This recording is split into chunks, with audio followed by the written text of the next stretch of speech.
This is an exclusive presentation of the Foreign Press Association. Hello, this is the Foreign Press Association in New York on another of our virtual webinars. And to some extent, we are on this webinar courtesy of our interviewee, Rod Beckstrom. I first interviewed Rod, I think it was 10 years ago when he was the CEO of ICANN, the Internet Domain Name Administrator. And we were fighting I think it was not so much a rearguard battle, but the battle was something like this was too important for private companies. Could we trust the United Nations with it? And I tended to agree with what I think was Rod's point was at the time, is no, we could not trust the United Nations and the Chinese and the Russians and the Germans and the French and all of the other people with peculiar views on information to administer the internet domain. So it seemed at the time that a not-for-profit corporation was possibly the best answer. And now it appears that it was almost the best, let's say the least worst answer, because we have just survived the Foreign Press Association, like I believe it's 10 million others, is a .org. And the .org domain was on the verge of being taken over by a hedge fund. And you might think of the virtues of private enterprise, but this hedge fund was more opaque than the Mariana Trench. We had no idea who was behind it. It could have been the Chinese, it could have been the Mongolians, it could have been Liechtenstein. The hedge fund was deeply impenetrable. This was not quite in the keeping of transparency. But it was warded off. There was Rod, amongst many others, was campaigning against it and pointing out the pitfalls of handing over a public good to an unidentified private group. And I think Rod was also making the point that this wasn't just a steal; it was a complete rip-off, because the price they were offering was far, far less than was than the market the famous market conditions would allow. So, Rod, maybe perhaps you could take it back, explain to people how the internet is administered, and how on earth did an obscure hedge fund come out of left field and try to run away with the prize? Okay, so the internet is governed in a very decentralized fashion. As Ian mentioned, ICANN is it's technically a corporation, but it's a nonprofit corporation, which means it has to serve the public interest, established here in California. And it was created because the internet was funded by the US government Department of Defense in the late 60s and early 70s. And it became so popular in the private sector, there was a realization there needed to be coordination outside of the US military, outside of the government, and it needed to be international. And so ICANN was created as a global body after, by the way, public consultation held around the world in the US, in Dubai, in Asia, different places. And after the public consultation, there was a so-called white paper and a green paper, and ICANN got created. And as it's a multi-stakeholder body that has the domain name industry participants involved, civil society involved, and also governments. And in fact, when I was at ICANN, there were some great contributions made from many governments, including China and Russia, who we got more actively involved in things we were doing. So ICANN is very international, but ICANN's role is making the internet look like one place, basically. So everyone talks about domain names because that's what people think about, because that's a very valuable resource. But ICANN is also in charge of all the addresses of the internet, or allocates the address and works with the regional internet registries that hand them out to corporations. And it's the steward of what's called the unique identifiers of the internet, which are thousands of technical standards that define like what port 40 does in your computer and port 50 or 40, all the different settings of the internet. So ICANN is the custodian of the things that make the internet look like one place, because the internet, in fact, is thousands of different networks and billions of devices. It'll soon be 20 billion devices. I mean, it's absolutely massive. So, and part of being the shepherd and steward of the internet as a multi-stakeholder body is ICANN controls the root of the internet. Now, what's the root? The root's the listing of all like .com and .net and .org, okay, and .uk or .ca, .cn, of who ICANN has to decide, somebody has to decide who is the authoritative source of domain names under .org, under .cn, et cetera, and ICANN plays that role. There's about 1,500 what we call top-level domains, and ICANN has to decide who is stewarding that, or if someone applies to create a new one, like .art or something, they have to decide who approves that or who wins it in a competition. So ICANN is the steward of the unique identifiers of the internet. Nonprofit, involvement of many thousands of people around the world. And I was CEO of it for 3 years and a member of the board, and was the CEO when we opened up the top level domain in the last major round, which really reshaped the internet. The Internet Society, or ISOC, which is the group who has effectively administered .org since the early 2000s, around 2003, they're another body that was created ages ago. And by the way, Vince Cerf, who was one of the technical architects of the internet, helped to shape ICANN, helped to shape ISOC, and most of the organizations in it. So Vince quite unique in being both a brilliant technical architect and architecting the ecosystem of organizations. But so the Internet Society has different roles. It supports the IETF. The IETF is the Internet Engineering Task Force. They have developed the thousands of standards that have helped the internet to advance. Actually, the standards are called RFCs, or requests for comment. That's how collaborative the internet is. There's almost no compulsion. So ISOC does that. It also funds and supports the Internet Architecture Board, which is extremely important, and it has chapters around the world. And it has an important education role. I'm not going to go the whole history, but there was a battle between ICANN and ISOC back in the very beginning of the creation of ICANN. ISOC wanted to have the root of the internet, understandably, because it's a very powerful position to be in. We can come back to that later. But for the discussion today, what's important to know is ICANN controls the root. ISOC funds all these important organizations, and it had been running .org and getting the financial benefit of it, and then it wanted to sell it for $1 billion or 1.1 billion to a private equity firm.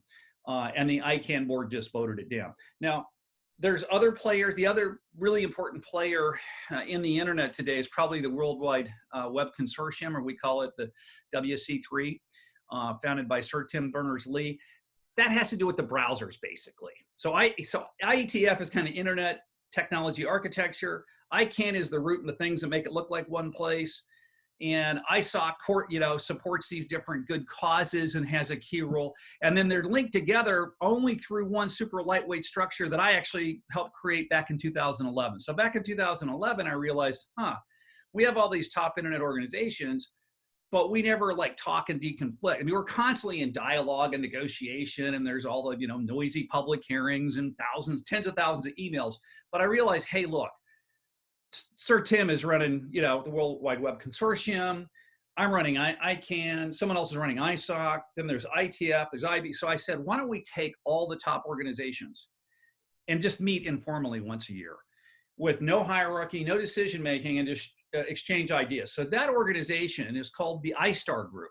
So I conceived of it, planned the first meeting. I think it was either 2010 or 2011. It was extremely successful because we're all like, God, we thought we were kind of opponents or competitors or sometimes collaborators, but there's overlap, there's complexity. It's like we all have the same challenges, dealing with governments, dealing with lawsuits, dealing with fighting corporations over internet standards. But so the iStar Group, which is kind of unseen behind it all, is a coordination body that I'd set up that continues to the present day. But so that in a nutshell, Big nut. Yeah, I'm sorry, big nut, and maybe that was too much, but for some of the uninitiated, I hope it's helpful. So what were they going to do with this money? I think that needs explaining to people. I mean, was this a smash and grab raid? Did the guys say, $1 billion, let's go for the Caymans and say goodbye to everybody? Yeah, well, so what ISOC does every year is and it actually set up a subsidiary, effectively a nonprofit subsidiary, which we'll come back to because it's a little problematic right now. But they set up PIR, so-called Public Internet Registry, which was like a captive nonprofit that ran the .org domain. Well, running a domain is pretty easy technologically because you just hire someone to do it for you. and the software is extremely established. And what the software really does is, if Ian's at his computer and he types an email to rod@beckstrom.com, well, it just sends a query out to the DNS resolvers to say, well, where's beckstrom.com, and what's the email server address to communicate with which is actually an IP address. So the internet only moves data through internet protocol addresses, but we all think of it typically through names or through clicks. And so the DNS ties those two together. But anyway, you've got to run that service globally when you run a registry like .org. So PIR runs that. And then they would move $40 to $50 million a year. They'd have an excess funds. They would transfer back to ISOC, so ISOC could support Ietf, IAB, the Internet Architecture Board, and all of their local ISOC chapters around the world. So they were making about $40 or $50 million from this asset already. One of the problems they have, and I don't know the answer to this because there hasn't been a lot of transparency, there hasn't been much reporting, but they announced in November that PIR was being made a for-profit. If they actually succeeded and already made it a for-profit, now they've got a problem because they can't transfer that $40 or $50 million without paying taxes on it. And so that would mean that now they've got to pay 35% taxes, state and corporate and federal taxes on all of that income. So actually, ISOC could be hurt by this transaction, or they may have to unwind that election to go for profit. And again, I don't have all the details and insights on it, but it was part of what was being put together here. In terms of the deal, it was greatly undervalued, which is why it wasn't falling apart, even with the market, dropping almost 40% with COVID. It was tremendously underpriced. And ISOC, I don't believe, ever even published a financial analysis of why they thought it was a good deal. I thought it was priced at least 50% below that. The asset, if you were going to sell it, should have been worth at least $2 billion, maybe $3 billion. But I think some board members probably got excited, saw a big number. My gosh, we could sell this thing for $1 billion. Isn't that amazing? And no, I don't think it's amazing. I think it was underpriced. Well, there are sort of two aspects here. One is the opacity of it, designedly or otherwise. Here you have all of these people sort of jumping at the bait, and call me cynical, but at least since 2008, shouldn't we beware of financiers making big offers? Yeah. And shouldn't we be even more beware of financiers bringing tiny Trojan horses and saying, look, this is gold, really? Why are people so naive as to believe them? Unless, my big question here is, who had the hand in the till? Well, the first thing I want to say is, ISOC's done a lot of good for the world, and I have tremendous respect for Ietf and IAB in particular that push all the technology and standards forward. But I got to say, in terms of how the ISOC board handled this, I think it was an epic fail. They failed to consult their constituency. I mean, here they are, an internet governance body that does training and capacity building around the world, that tells all these countries and groups, oh, you should always consult with your community. You should have multi-stakeholder dialogues. You should listen to civil society. You should consider the issues of government. You should balance all these different groups. And they didn't listen to them. They didn't even ask their opinion. They went and arranged a deal that changed their whole existential structure, basically turning them into a bank that would just, or investment fund that would take $1 billion and invest it and then give that out to Ietf and IAB, et cetera. So complete change. And they didn't even consult their community around the world. And their community, of course, went ballistic when this thing got announced as fait accompli. Here, the deal's already done. Oh, we're selling it for $1.1 billion. And by the way, it's all going to be jolly. It'll all be jolly good because, they're going to care about you and the nonprofit community. And of course, the registrants just, they went apoplectic. I mean, they got extremely upset. And so ISOC, in my view, did not respect the values of the internet community and internet governance that have been treasured and cultivated for 3 decades. They failed to demonstrate their own values because of a financial opportunity that they wanted to seize.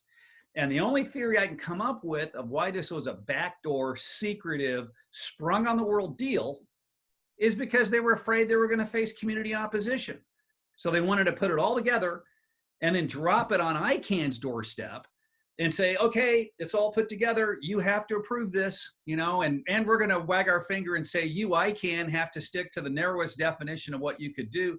When in fact, what they forgot was that their job was to support the public interest, which I will argue they were failing in a moment, and I'll explain exactly how, and saying, you, ICANN, shouldn't support the public interest. You have to approve our request. And to ICANN's board and staff's credit, they did not, which was not an easy decision for them to make. ICANN gets sued all the time, raked over the coals in many forums, and ICANN did the right thing here. I have a lot of respect for the current ICANN board. I really appreciate Martin Botterman's leadership as chairman. I think that his integrity helped push this deal through. I also want to say, given the tremendous legal risks here, and there may be litigation and lawsuits, because the ICANN community is highly litigious. VeriSign has sued ICANN. You can come up with any name of registries and other parties that have sued ICANN for any, different things.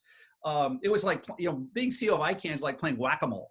It's like all these heads are popping up all over the place with lawsuits, complaints, threats, governments, companies. It really is like whack-a-mole. But what I want to say is, inside of ICANN, John Jeffrey, the general counsel, and I'm quite sure he's still there after 15 years, is a master strategist, has been through so many battles, and he had to do the risk management and the strategy to support the right decision here, which is, let's do the right thing. Let's turn this request down because it does not serve the public interest. And you know what? If we're going to get sued, bring it on. If I got to tell you, if I were CEO of ICANN, I thought about this. Oh, what if Ethos Capital threatens to sue the company, or what if ISOC threatens to sue ICANN? And what I thought is, bring it on. Let's go. Let's take this on. No problem. It'll cost millions of dollars. It'll take a lot of energy, but I don't think they will. I absolutely do not think that I think the ISOC board is probably pretty embarrassed by what's happened here because of the disappointment of the community, and they're not standing up to their own values.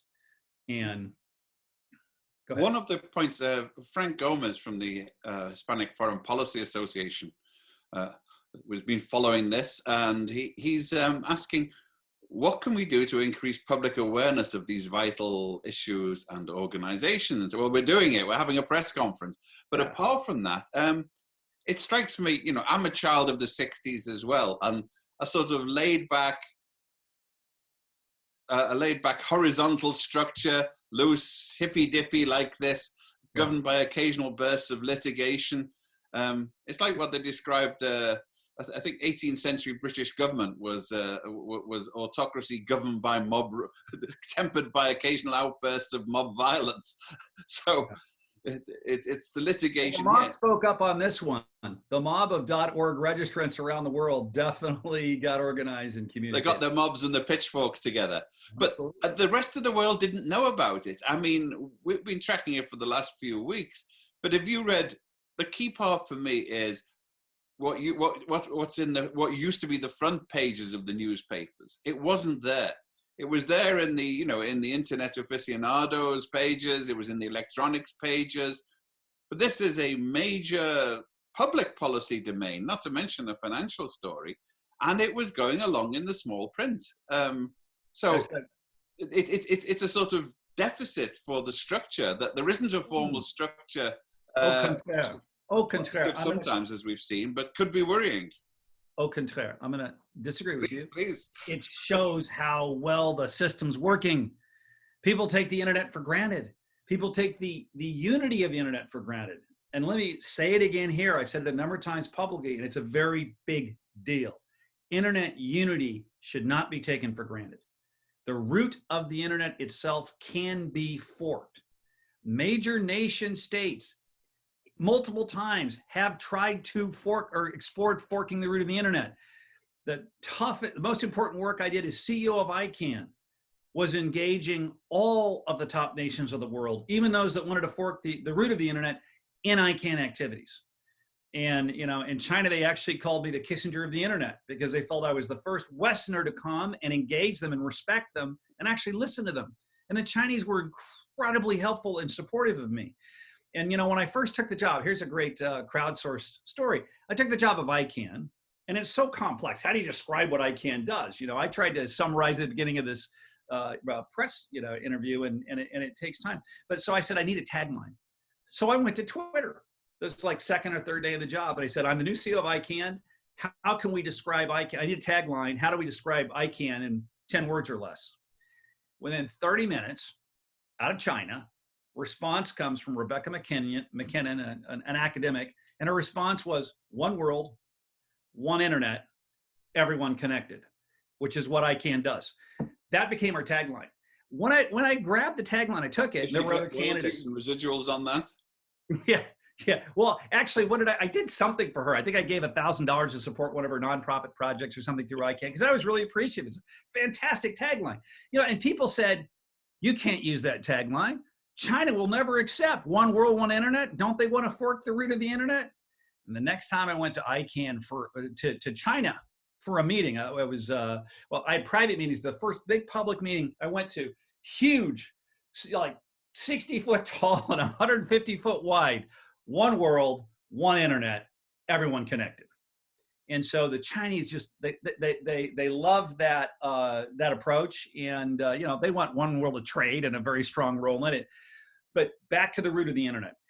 You and I, we all take internet unity for granted. What does that mean? That means when I write you an email to ian@ianwilliams.com or whatever I forget what your domain name is, something like that, or you write to me at rod@beckstrom.com, it goes to me. There's not 20 rodbeckstrom.coms on the internet, rod@beckstrom.com on the internet. There's only one. To do that, you have to enforce integrity in the namespace, which means you have to send all the requests to resolve the .com things to infrastructure run by VeriSign so you get the same address. Well, the internet doesn't have to be that way. There could be 2 Beckstrom.coms. There could be 50 of them, and the internet would become schizophrenic. And this is not a hypothetical possibility. The engineering work is there to do it, and ICANN helps to hold the internet together so it doesn't happen by engaging all the stakeholders. And ISOC has a very positive role too, and thank goodness they didn't get this transaction approved, because I think it would have hurt the reputation of not only ISOC, who definitely has a reputation tarnished through how they've handled this transaction. They've got serious recovery work to do. ISOC needs serious crisis management right now. ICANN, by the way, the irony is ICANN, which is normally so unpopular because it has to make very tough decisions. It has to say no all the time because that's the only way you can keep unity. You can't keep unity by making everyone pleasure. Harmony doesn't lead to unity. Clarity leads to unity. Decisive decisions lead to unity, and it's extremely unpopular. That's why ICANN's unpopular. But this decision is perhaps the most popular decision the ICANN board has ever made in its history. And number 2 would be when we approve the new top level domains, the new GTLDs in 2012. But that was not as popular because there were a lot of corporations and some parties that didn't want to see it through. But I think most parties in the world did. So that was one of the biggest decisions. But this is the most popular decision. And by the way, I also have to do a shout out for Esther Dyson, my friend and someone I respect enormously. Esther was the founding chairman of ICANN. Esther organized the save.org movement. She also co-founded Ietf, which is a great privacy group. Esther really That's the Electronic Frontier Foundation. Yeah, Electronic Frontier Foundation, which is a privacy group. I'm on the board of advisors of EPIC, which is the other major privacy group, Electronic Privacy Information Center. But Esther really, and many others, but Esther really took an important leading role in opposing this transaction. And I expressed my concerns publicly, but I was not nearly, I mean, what she did was excellent. So ISOC has got to go through crisis management right now. They need to evaluate themselves and how did they get here? Why did they do this? And now they got to deal with the broken glass and say, okay, where are we going to go from here? First is what happened? I mean, how did we make this decision? Who at ISOC decided to champion a backdoor private equity deal with some former ICANN insiders? Okay, who championed that? Was it the CEO? Well, then As should an he be? investigative journalist, my first question would be to investigate which of the ISOC directors recently put a large deposit on an island in the Caribbean. Am I cynical? You are cynical, and cynicism is sometimes appropriate. And when it's anytime politics are involved and major money is involved, then we should be concerned. And that's all the more reason that I'm happy about what the ICANN board did here, and why I'm happy about Chairman Boderman's leadership. Well, while we're on this, could you brandish your book about, please, since Sure. you claim it was the reference that got you the job to begin with? Here's the book I co-authored. This is my fourth book, by the way. The Starfish and the Spider: The Unstoppable Power of Leaderless Organizations, and it's about decentralization, basically, and how decentralized organizations and communities work differently than centralized ones. Part of the beautiful irony is Chapter 2 is called The President of the Internet, and how there's not a president of the internet because it's so decentralized. And everyone said it was incredibly ironic that, a few years after I wrote this book, I ended up being president of ICANN, which is the closest thing to the center of the internet. But the book actually helped me get the ICANN opportunity in the same way this book led the director of national intelligence to hire me as one of his top advisors on cybersecurity. So it's about decentralization. Definitely the internet community reflects these principles, and these principles reflect the internet community. What we've found here is basically, I would say, we don't feel that we developed the model of decentralization. What we feel is that we decoded what was happening in society and technology already. And then as you hear the discussions all over the media about decentralization and crypto and decentralization there, we just spotted that trend in 2001 when we started working on peace after the 9/11 attacks and created a global peace network of CEOs.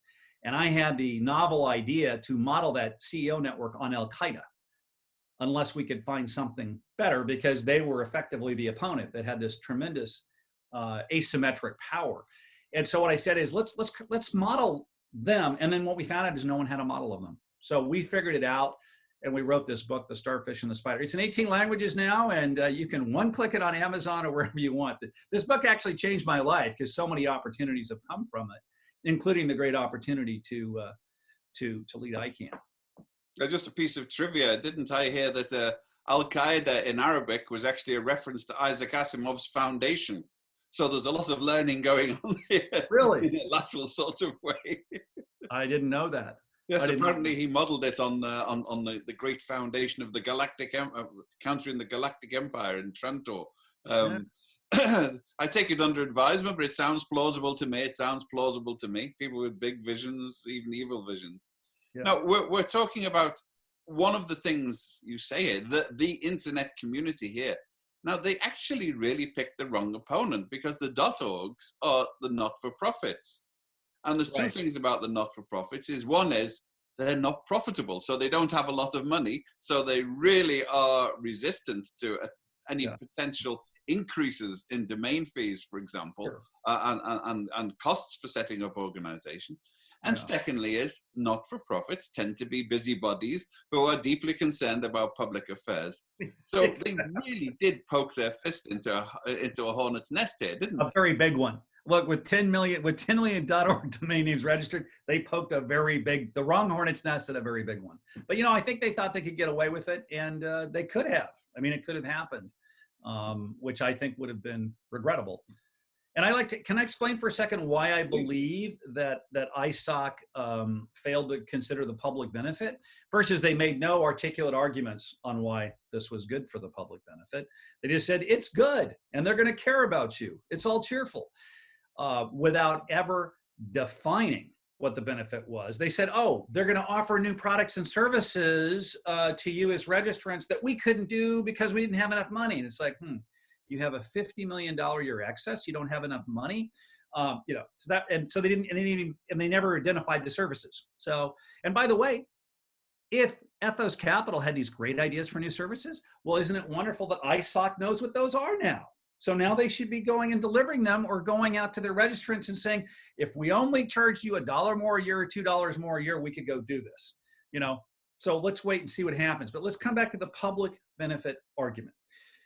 For the purpose of argument, I'm going to say there's two different buckets of organizations or individuals in society that benefit from from ISOC's work. There's the 10 million or so .org registrants. That's a huge pool of nonprofits around the world. They benefit by having reasonable price domain names and good resolution services, et cetera. Then the other group are the supported organizations, like we talked about the Internet Engineering Task Force, IAB, et cetera. They get funding every year, and the Internet Society's local activities. So there's the registrants, and there's what I'm going to call the supported organizations. Now, was this deal better for the registrants? Well, I don't think so.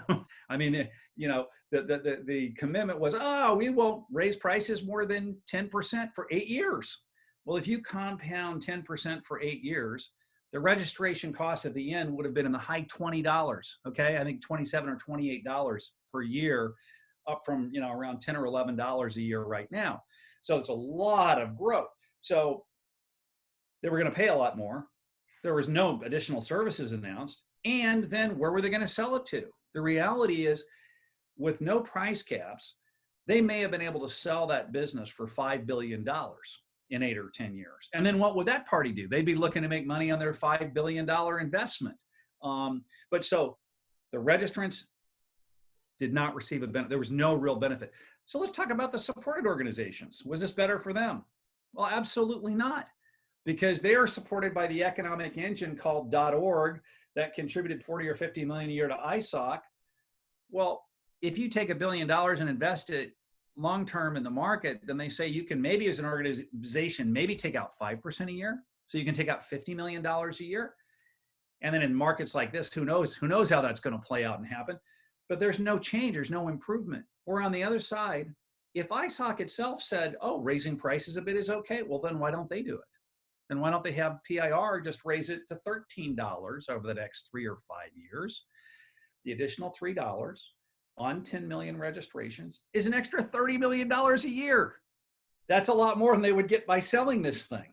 So, and guess what? Did we even see such financial analysis? No. There were just platitudes about, oh, well, this is good. So anyway, I think it's an epic fail. It would not have benefited the registrants. It would not have benefited those other organizations. They actually deserve a lot better. And looking at the failure to even respect the values of the very internet community that ISOC purports to support, and I think have supported well over time in general, they just didn't do it.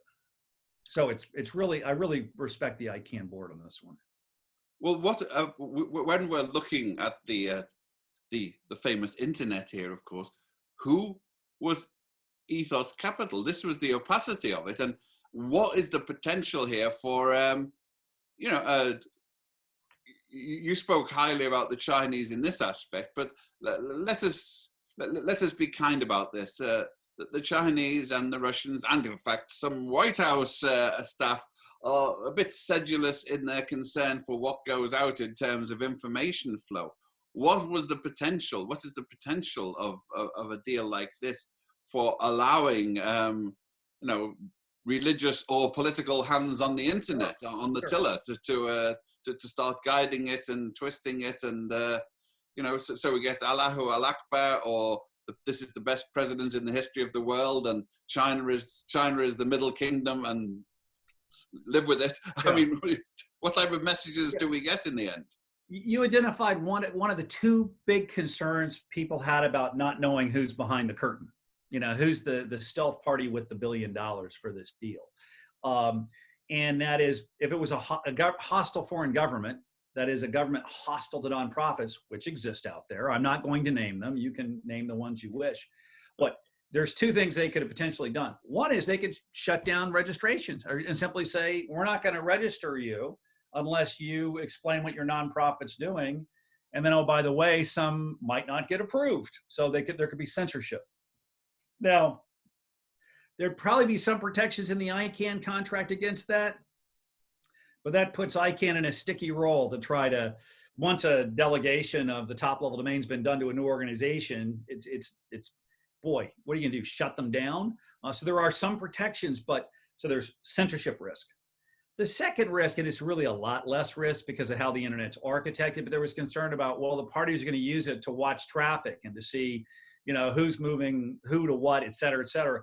But the reality is most of that data can be bought and sold on the internet already from ISPs and other internet providers. So there's rich data sources on who's using the DNS, number one. Number two, the back end top level domain operator like a .org sees very little traffic because most of it's handled out in the other levels of result, what we call the DNS resolvers that are in the system. So they don't really see that much traffic. So the second's not that big of an argument. The first is a concern, and I think it's a legitimate concern. But it's also, the way people felt, Ian, is like, this thing is like Yosemite. It's a national park. .org is a beautiful part of the internet that's still kind of being held for the public. And the notion that, imagine Trump, or somebody came forward, whoever, I didn't mean to name one politician, a politician comes forward and says, we're going to, this crisis is really bad. We're going to sell Yosemite to Disney because Disney knows how to run a better entertainment business, privatize it. There'd be a public uproar. It's a little bit like this, God, we would have been losing Yosemite Valley for the Grand Canyon. If .org, which was created in the time ICANN and ISOC agreed to transfer this to ISOC, it was to be handled and managed for the public interest. And nonprofit organizations were a very important part of that. And to say, let's go trade it off for $1 billion. Okay, let's move on. It just didn't feel good. And by the way, it's called the post office, I believe, at the moment. At least it's a lot more profitable. That's another one we're going to come out to. It's a lot more profitable than the post office. But by the way, there will be considerations now. One of the questions is, well, look, if ISOC's not that confident in their own ability to run $1 billion business, and obviously they're not, because they didn't even analyze this thing, and they already claim the other guys could run it better than they can, well, maybe it should get transferred. And even the Save the .org group is saying, well, how can there be a public comment process to let parties come through with proposals of how to, for example, take a multi-billion-dollar foundation, whether it's Gates or Pew. Pew's done a lot of great stuff for the internet. Some big foundations could say, we're going to do that because we can do that and get a reasonable return on our capital. We don't need to make 15 or 20% a year like a private equity group. We might be happy with 7%, something more moderate. But this is a good business, but we can support the nonprofit community by doing this. So we can have a double win. We can do a financial investment, but with a double or triple bottom line. So I think this discussion could open up, and we'll see where that goes. I certainly hope that ISOC can recover from this constructively. I hope they take this crisis. I hope they take the lessons and seek to learn from them, and figure out how to better consult with their community. But I don't know if they're the right operator for this in the long term, given what they just did. Well, look, while we're berating ourselves and mea culpa and nostra maxima culpa, the press was asleep on this as well for most of the period. This was not being brought to the attention of the press, of the public. The press was sort of, I think, scratching their heads, so the dandruff fell like snow to the table, thinking, what the hell is this? We don't understand this, therefore we won't write about it. So what can the press do? What's the lesson? We're the Foreign Press Association. We're representing the world's press, but even the local press, what can we do to raise attention? And part of the thing is, of course, to make this interesting, because organizational stuff inside baseball is actually fascinating compared with inside internet, I suspect, for most people. Yeah. So we really have to, what can we do to make this relevant and interesting to the public so that they're following it, and beware the next smash and grab raid on this on the public commons? Yeah. That's a really good question. Twitter was on fire with this. There was a lot of dialogue in the community on Twitter and some of the social media. I don't follow Facebook myself, but it's very active in Twitter and some of the specialty press. But it's a good question. I think that what we have to try to do, Ian, on our side, as being someone from the internet governance community and cybersecurity community, the challenge is always, how do we clarify the thoughts and ideas and simplify them or present them in a way that's understandable? And in this case, it was kind of what you said, a land grab got prevented, or a smash and grab, as you called it. I think we just have to promote the dialogue. And the media can focus on what's left, what could be lost if it's not protected. Focus on how important it is to protect Grand Canyon and Yosemite. And I got to tell you, especially in these times, I mean, it's a tough world right now with COVID. People are nervous about the horrendous, health issues and the high death rates, stress from COVID, stress from the economic meltdown. Thank goodness a positive decision like this comes through that makes so many organizations around, literally over 1 million organizations, were probably, celebrating the ICANN board decision here. Thank goodness we have some positive news. And then thank goodness, I thank the AFP and you for doing this. And I don't know how many times you twisted my arm. I've got it back into place now, but I'm glad you did, because I mean, this is a really good, conversation too. I feel really honored to be here speaking to you and to the journalists about this. Very pleased to have you here. For a start, nobody else could explain it, I think, in any rational way. So double as a last man standing, Orwellian antecedents would tell me. Do we have any more questions out there apart from my Nicholsworth coming in? Come on, people, get your questions in while we can. But part of it is inspiration. You wrote the book, you considered the future, you speculated. So do you have a vision going forward? Beware visionaries. Al-Qaeda had a vision, not the right one. Mao Zedong had a vision, not necessarily one we'd all share. What's your vision about the internet? Yeah, my vision about the internet is, what I like are the initial values that so many of the pioneers advocated, and that even ISOC has helped to support over time.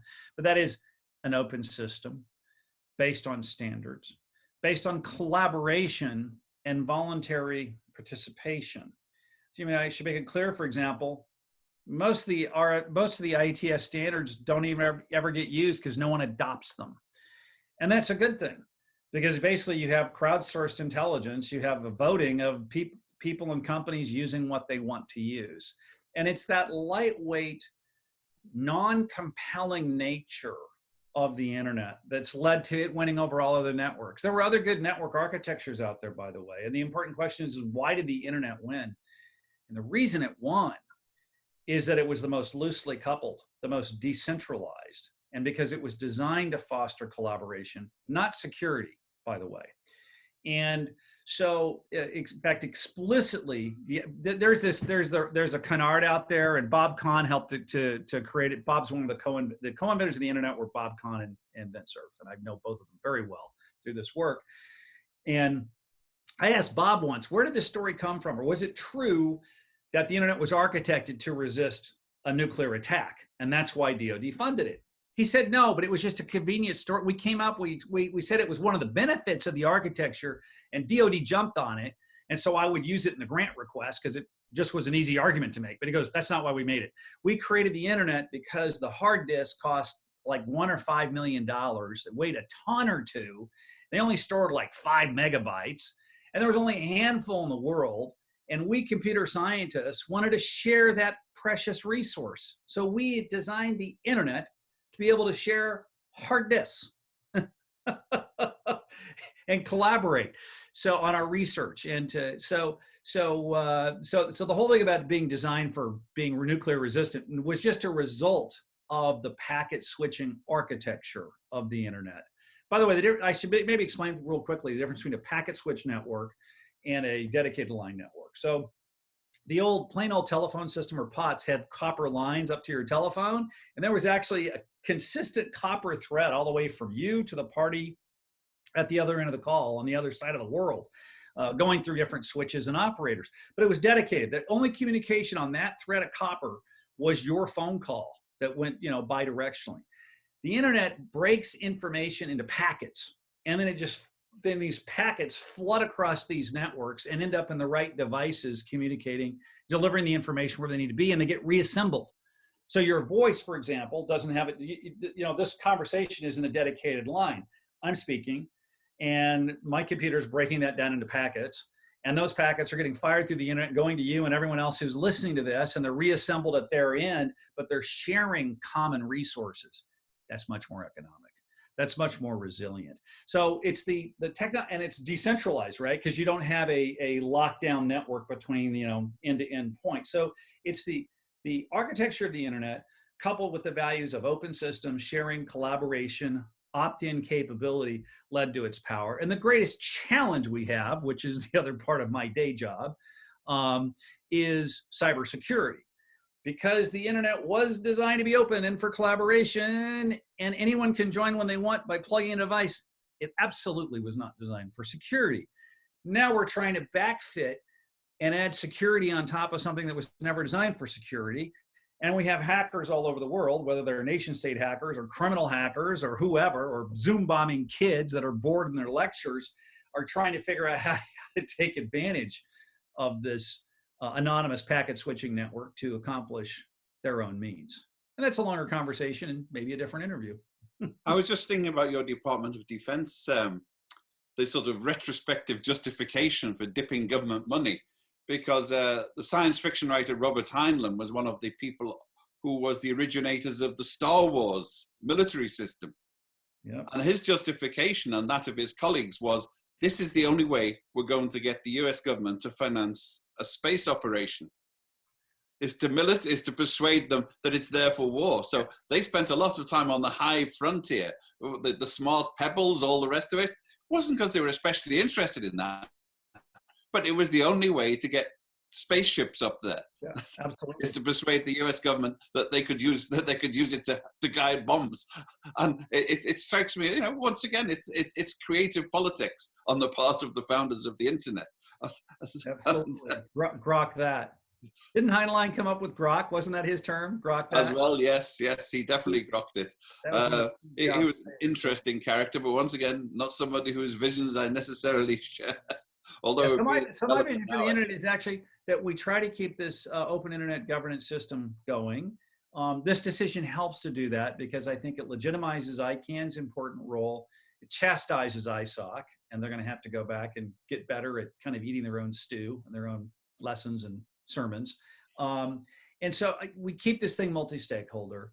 We keep the countries that sometimes toy with the idea of forking the root of the internet, which, by the way, keeps getting more difficult every day because the internet's getting very messy. And by messy, what I mean is it's getting very complex.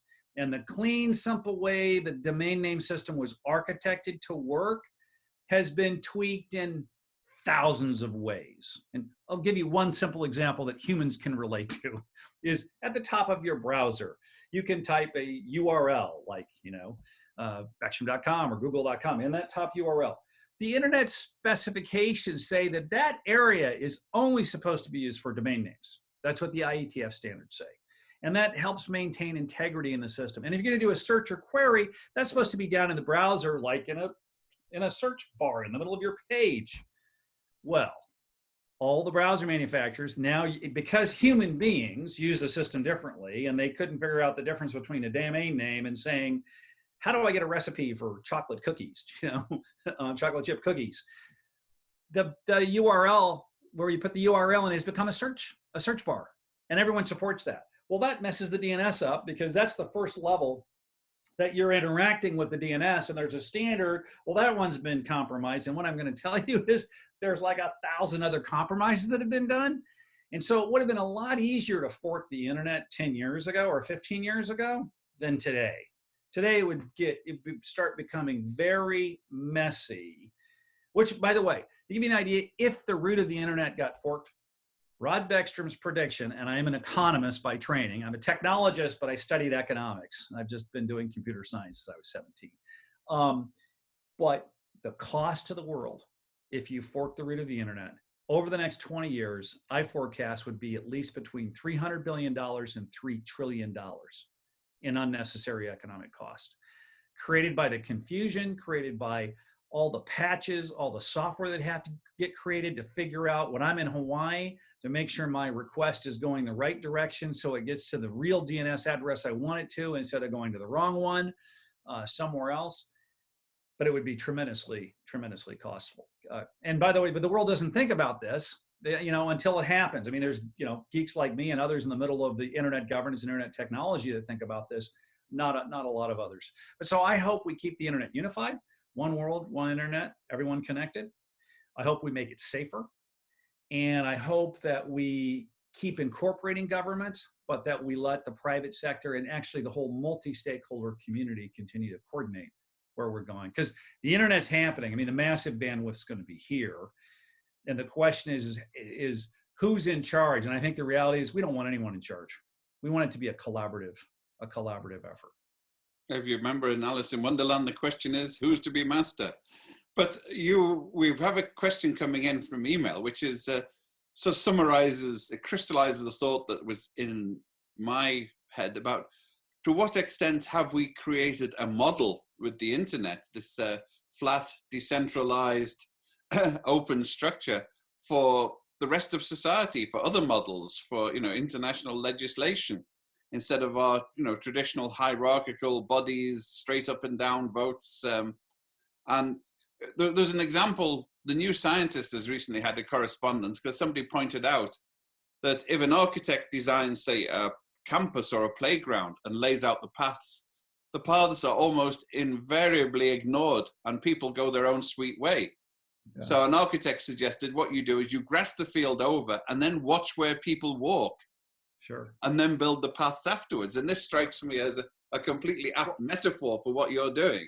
Oh, it's a totally apt metaphor. In fact, one of the things interesting about the ICANN, and so to answer the question, which is good, that came in, which says, could this model of internet governance and model of the internet, this decentralization, be a model for other things in society and the world? The answer is absolutely, absolutely. And it can be. We'll go to some examples. Come back to your model for a second about if you just let all the grass grow and then see where people walk, you'll find the best paths. It's just like here in California, people think that the road engineers decided where the roads should be. No, the American Indians decided where a lot of these roads should be. El Camino Real, the longest road in California, the Highway 1, was an Indian pathway that went all the way from Baja California up to Northern California that has been here for thousands of years because they found the smoothest, flattest way to go. Broadway in New York, since I'm looking at it out the window here. Yeah. So ICANN, coming back to it, when I was at ICANN, we went through the third major re-architecting of the organization to get better in alignment with what we call the multi-stakeholder community. And what we were doing, Ian, was really saying, where are the paths in the grass? Okay, how are we not in alignment with where we should be, given how the internet has changed? And for example, this is one of the reasons that I strongly supported the new GTLD program when I was CEO of ICANN, was I wanted more paths to ICANN into the top level domains. The internet had been shaped in America originally. So most of the key top level domains like .com and .org, et cetera, were all US based. And you didn't have the same thing in Chinese characters. You didn't have the same thing in Russia. And I said, we need big corporations in the world getting their own piece of the internet with their name, or groups around the world, or governments. And if we open up the top level domains, the parties that were deprived of having a path of walking across the commons could then have their own major path or highway and have that option. And I knew that psychically, that was important for the world to get buy-in to the ICANN model. And it absolutely worked. I remember having dinner like 5 years after we did the program, and I was having dinner with a successful Russian businessman in Europe. And he goes, all of us are upset. Some of us Russian businessmen are upset with the administration in Russia because they want to hand over the root of the internet to the United Nations, but we have top level domains. There's top level domains now. We don't think that those should be going to a governmental body, blah, blah, blah. That I'm just like, oh, thank you, God. This is like manna from heaven, for me to hear this, because that was what I wanted to see. My major goal at ICANN was to make the organization a more internationally engaged and balanced and fair organization to all countries and all parties. Because my life mission is very simply to serve peace. And if the internet's open and everyone gets a fair seat at the table and a voice, there's more peace in the world. And I even use it for deconfliction. And my cyber background was helpful. I mean, there were parties that were furious initially that I got elected to run ICANN because they thought I would just be there working on behalf of the American government. And I said, no, guys, I want you to look at this a little differently. I'm an international, I love the world. I'm an American, I love my country, but I love the world. And the internet's a global resource. The fact that I'm respected in Washington, that I have access to the White House, Department of Defense, the Director of National Intelligence, Commerce, DA, I mean, all the bodies and agencies I worked with when I was there, because I was the overall cyber coordinator, I said, I have the ears of Washington and they trust me. So I can actually help do what you're trying to accomplish, which is make ICANN more international, because I have the credibility in DC to do it. And I have the guts to stand up to parties that disagree with me as well. So I took, and that was a discussion I had when I talked to absolutely top level people from China and Russia. My first conversation was, I understand you might be disappointed that an American has been elected to run ICANN. I understand that. I understand you're probably much more concerned that American was a top intelligence participant in cybersecurity. And I said, totally understand. And I said, I'm not going to, what I can talk about in that room has already been made public, and what I can't talk about, you know about anyway, because there is no .kgb domain. Yeah. And so what I told them is, I said, look, I am going to protect this organization. I want to build out the DNS. In Cyberland, there's offense and there's defense. And I told the parties, I can never talk about offense. I can't. It's classified information. And clearly I know about offense. Clearly I know about defense. I said, I can work on defense and will with all parties, but I'm here to build out the neutral zone, the DNS in the middle, which is ICANN. I had this discussion with top level Russians, including from, who knows what agencies. And I said, I'm here to build that out. And I'm not asking you to trust me. Just give me the opportunity to work together with you and to build this, and you'll see. I said, you've got eyes and ears anyway, so it doesn't matter what I say, it matters what I do. Why don't you just tell me what you want to do with the global internet that's good for the world, and I'll prioritize it. And I'll work on it with you and the global community. And we got to get community support. And when I took that presentation to the Chinese, they said they were shocked. And then they said, okay. And they came up with their objectives. We came up with 5 top objectives. The first 4 were 100% accomplished within 18 months. And that's when they started calling me the Kissinger of the internet in China, because they're like, my God, this guy is serious. He's not just talking about collaboration. He's rolling up his sleeves. So we got top level domains done in Chinese characters and the IDNs, but also got synchronized TLDs, which meant you could synchronize your traditional Chinese with modern Chinese, which was extremely important to them. And these things sound trivial, but they're very difficult to do technically. And politically, they were incredibly hard to do, but we got them done. We worked together, and it was a great collaboration. The ICANN board was very helpful. But so we built trust. So for me, when I was in New York City on 9/11, watching the towers burn with people I knew inside, and I'd been in them probably 200 times because I had a financial software company that had 15 customers in the towers. As I watched them burn and took a moment of silence for those inside, because I wanted to go and help and I couldn't get there. I took a moment of silence. The words that came to me and drive my life and relate to the internet and the question here that I'll come back to, the words were, it's a small world, it's a fragile world, and no one is safe until everyone is safe. And you are called to serve the peace. And I hope, and I just hope every day that I'm contributing to that. And for me, the future that I want to see is this world with the internet unified, with people having rights and respect, and where the person who asked the question, absolutely this model can be used. And look at the whole world of cryptography and the Bitcoin community. So much of that is multi-stakeholder, not quite as refined as the ICANN model that's been developed yet. And by the way, I'm active in that space as well. I'm an ambassador for the Global Blockchain Business Council because of I just put out a note saying that we're winding up. So a load of people rushed in with last minute questions. Okay. Sitting on their hands for all of this time. But there is a particular one, I think, that is too relevant to miss. Do you have any insight aperçus on the experience of COVID? Is it accelerating the force for peaceful connection and the e-commerce? Going viral has a whole new dimension, I regret to say, compared with 3 months ago. Yeah, I would say COVID is tragically a decentralized phenomenon. I mean, that is hitting the rich and poor equally. nations all over the world. So it's destroying a lot of our more spider-like traditional structures are going to be really threatened here, okay? And I think that if you look at the big global challenges that we have, global warming, now COVID, they can only be solved by collaborations. And we need creativity, more caring in our communities, and it can't all be done top down. I mean, yes, it's important for governments to do these massive stimulus programs, but the EU, the US government, other governments are not going to save the people. We got to save ourselves, our communities, our families. We got to help each other out through the crisis. So I think that COVID is going to be bigger than the 9/11 change, as big as the Great Depression reshaped the US in terms of the public works and the social programs and Social Security, et cetera. So much change. COVID is going to change the world again.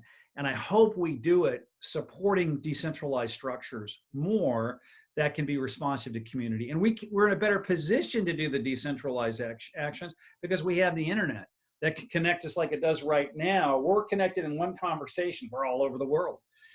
So I hope that we can. I mean, the truth is, every time I started a global peace movement after 9/11 of CEOs, we got more than 4,000 CEOs behind the scenes engaged in peace work around the world. And I was directly involved in ending the Indo-Pak war. I was directly involved in the US-Iran breakthroughs on the nuclear deal. I was directly involved in other conflicts around the world. And I remain involved on the cyber area and also in kinetic warfare, in conflict resolution. COVID's going to shatter a lot in the world, and I hope that we can positively organize ourselves and make this a better world. I think it creates a huge opportunity. COVID creates an opportunity. As the Chinese say, out of crisis comes opportunity. And this is certainly a crisis. Yes, from the ashes of disaster rises a phoenix of success. Thank you very much, Rod. There's been Rod Beckstrom, who is going to wave his book at you now, so you can rush out and buy it. But also, we have been discussing the thwarted putsch coup in the .org domain. Thank you very much for joining us, and let us say hallelujah. We saved .org. Hallelujah, praise the Lord. So thank you very much. Thank you, Ian. Thank you for joining us for this broadcast. To learn more about our digital forums and programs, please subscribe to our YouTube channel. For membership information, please visit www.foreignpressassociation.org and on Twitter @FPA New York. This has been an exclusive presentation of the Foreign Press Association.